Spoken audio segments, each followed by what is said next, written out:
Yeah.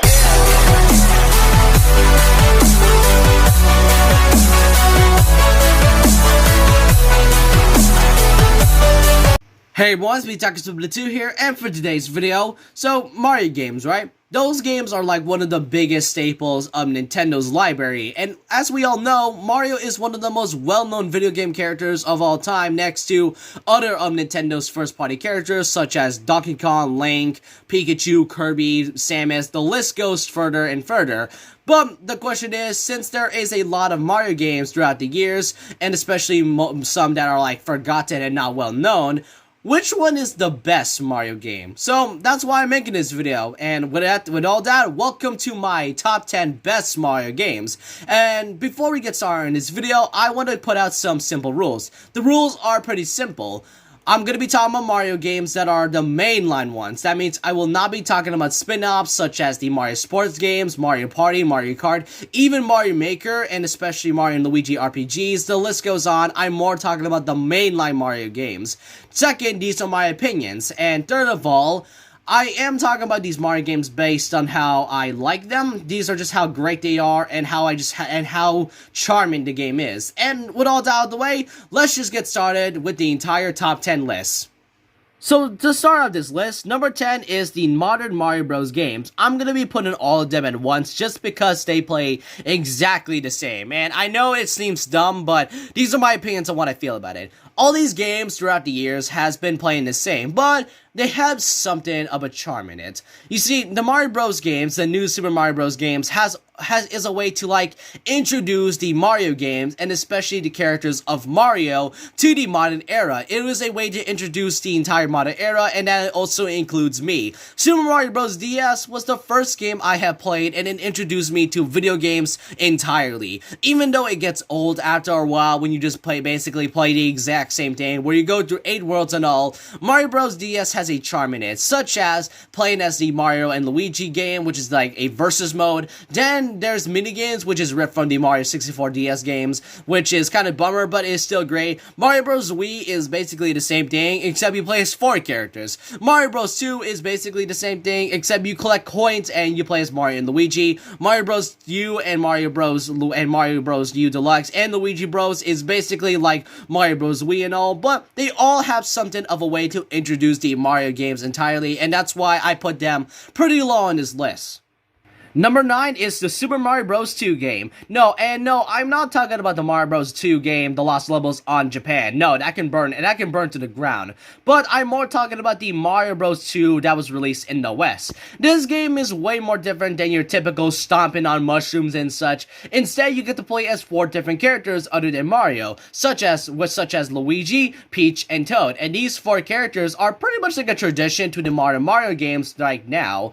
But Mario Bros. 2, instead of stomping on Goombas and all, instead you pick up turnips and throw them on Shy Guys, then there's birds, and some of the levels are pretty weird. At first it seems difficult because the controls are kind of odd to play. I mean, you don't stomp on Goombas and all, instead you just like throw turnips and all, and the bosses are pretty unique. Sure, some of the bosses you have to fight twice, and the final boss is something else. And then the ending was so bizarre. The Mario Bros. 2 ending is basically Mario's dream, which I have no idea why exactly. And the thing is, even though this game is kind of like the oddball of the entire old Mario games, this one has such a charm in it because it is way more different than just your typical stomping on Goombas or powering up with fire flowers or superstars. Remember what I said about these 4 characters getting like a traditional staple to the Mario Bros. Franchise? Well, that's kind of the same thing for Super Mario 3D World. Now, I remember playing this a while back, like a long time ago, and with Bowser's Fury coming out, I can see that this game plays the same, but I will not be talking about Bowser's Fury. I'm more talking about the original Mario Bros. 3D World game. So, the game itself is pretty much like a 3D Mario game. You get to play as 4 characters, Mario, Luigi, Peach, and Toad, and there are brand new items to this game, such such as the cat bell, where you can straight up transform into a freaking cat. Then there are like these, then there's Plessy, which is like this weird orange Yoshi water thing, and the world itself has something. Sure, the levels are simple, but the worlds and levels are pretty well designed, and the way you collect stamps are just really cool. And even with the brand new Bowser's Fury, you can now like take pictures with them, which makes this game way more better. Now, the reason why it's low on this list, it's because in my opinion, it feels sort of like a linear Mario 3D game, but that's just my opinion of how I feel about 3D World. Since I talk about the Mario Bros. Games, I do want to talk about all three of the Mario Bros. Old games. So it started off with the original Mario Bros. Games that released in 1985. This is the start of the entire Mario games, and I know it seems pretty low on this list, and I know that's kind of a scumbag move of me, but I put this on this list because it is a way to start off this entire franchise. It's really basic. You basically have to stomp on Goombas, go through 8 worlds, and even defeat Bowser on all 8 worlds, really. And even though it's a pretty basic game, and trust me, it gets harder when you play it the first few times, but once you get used to it, it just makes you feel proud of you beating this game for the very first time. I still have a long way to go, and I think I'm currently on like World 4 and all, but I still really like this. I still like how they started the entire Mario Bros. Franchise, and this was a start of a new era back in 1985. Number 6 is Super Mario Galaxy. Super Mario Galaxy is one of the best games I have played, in my opinion. Though, even though it's number 6 in this game, it's still one of the best, just because it introduces a brand new story where you basically go into space. The new move is basically something from Mario, where you basically even though they don't have to dive anymore, I like the fact that you can throw your hat, just kind of similar to Mario like Odyssey, but as far as, actually, no, it wasn't, no, that was stupid of me, never mind. That was sort of illogical. I am more talking about doing this spin move, where you basically have to just spin and all, and and you can still see other enemies, but the bosses are really, really creative in my opinion. But the Mario Galaxy game, it has phenomenal music, the world's landscape, it's visually beautiful, and even the hub world, where in Rosalia's Observatory, I think that's how you pronounce that name, it actually has one of the best hub worlds I've seen. Even though it is number 6 on this list, I still got admired how amazingly great Mario and Nintendo has done for this game.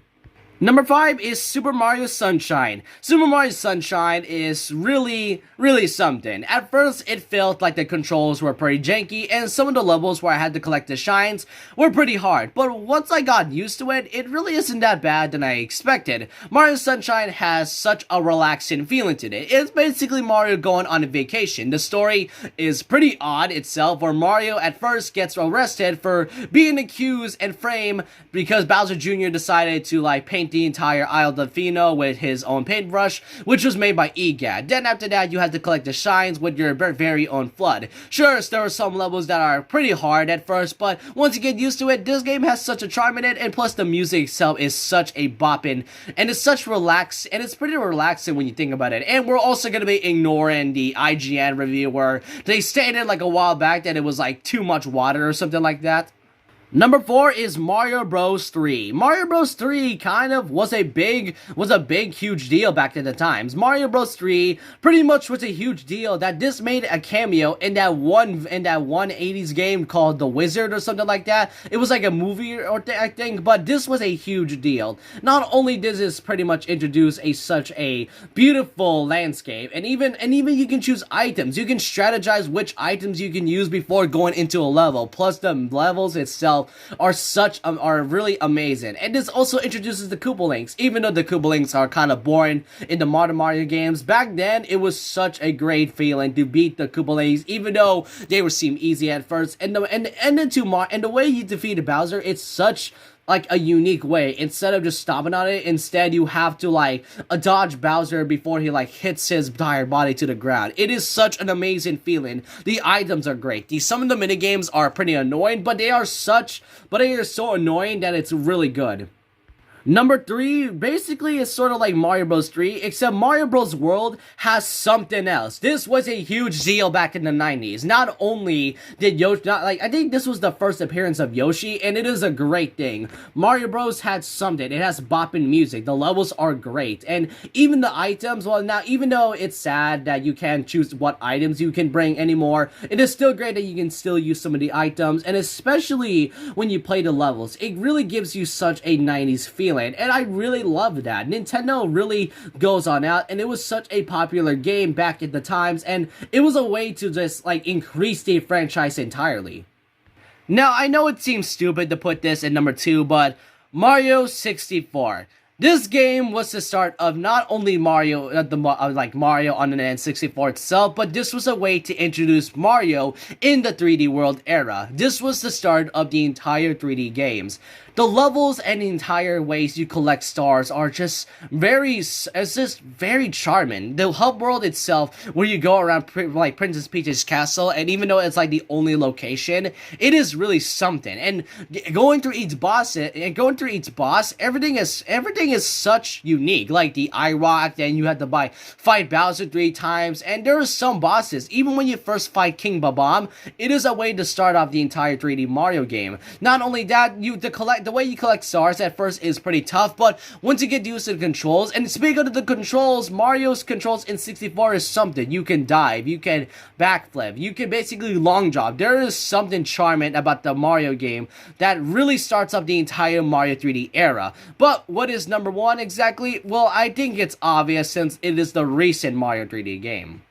Number 1 is Super Mario Odyssey. I think it's obvious that this game is number 1. This game brought back all the old moves from the past 3D Mario games. It brought back the dive, and even brings out a brand new mechanic, Cappy. Cappy is pretty simple. You basically throw your hat to whatever location it is, and instead of just going items, instead you get to control enemies by throwing your hats at them. It is such an amazing thing. You can control a Goomba, a freaking T-Rex, then there's like a Bullet Bill, and then even like Hammer Bros. You can control any sort of enemy. And spoiler alerts for those who really haven't played this game yet, because even though this is an old game, there are some that I heard of it but haven't played it yet.